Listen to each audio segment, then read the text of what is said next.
In the middle of the 8.8 magnitude earthquake that hit 6 weeks ago in Chile, the biggest earthquake anywhere in the world in 50 years.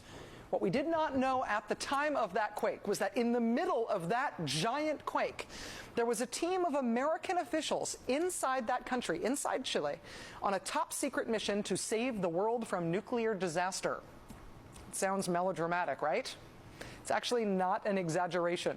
In the days before that earthquake hit, a team of U.S. officials were in Chile on a mission to secure 40 pounds of radioactive, highly enriched uranium. They were to obtain it, secure it, and transfer it safely to the United States, all in secret.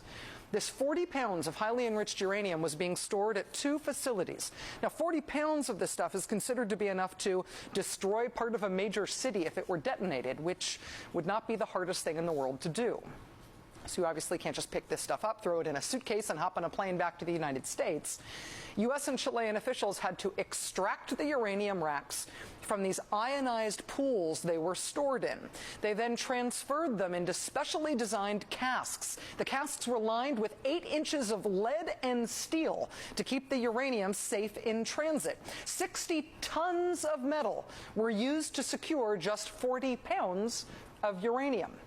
Package and handle this stuff the wrong way, and you can set off a spontaneous nuclear chain reaction. Time magazine reports it was only 12 hours after the team got the uranium into those casks and surrounded it with 1,500-pound protective impact limiters. Just 12 hours after that, the giant 8.8 impact, aka earthquake, hit. Well packed for shipping, the uranium was safe in the quake. If there had been a spontaneous nuclear chain reaction, you probably would have heard about it by now. But the earthquake did render totally unusable the port that these scientists were going to use to ship out this secret nuclear cargo. After a recon mission that involved the head of the Chilean nuclear agency personally driving himself to one uranium site to check on its safety, the scientists worked through the night to find a new escape route. They decided to use a port 50 miles to the north of the one they had initially planned.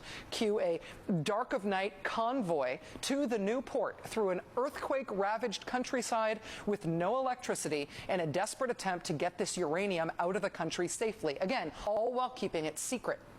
Despite major aftershocks, the uranium made it to the new port safely. But then, more drama. One of the cranes that was being used, look at this, one of the cranes being used to hoist this unstable, highly radioactive material onto the American ship malfunctioned, sent the container swinging, flying out of control just yards above the deck. Ultimately, they regained control, and the uranium was loaded onto 2 specially outfitted double-hulled American ships. They put it on 2 ships so they would have split the material, so neither of the ships would be carrying enough highly enriched uranium to make a bomb. The ships then embarked on a 2.5-week Coast Guard escorted journey to the United States, including an ulcer-inducing trip through the Panama Canal. Their ultimate destination, South Carolina, where the uranium is painstakingly converted to safer, non-weapons grade fuel. With the moratorium ending on telling the story of Chile's uranium in the earthquake, today in Washington, leaders of 47 countries gathered for the biggest summit in the United States in more than 6 decades. It's a 2-day gathering aimed at addressing the issue of global nuclear security. And right at the beginning of day 1 of this summit, some results to be announced.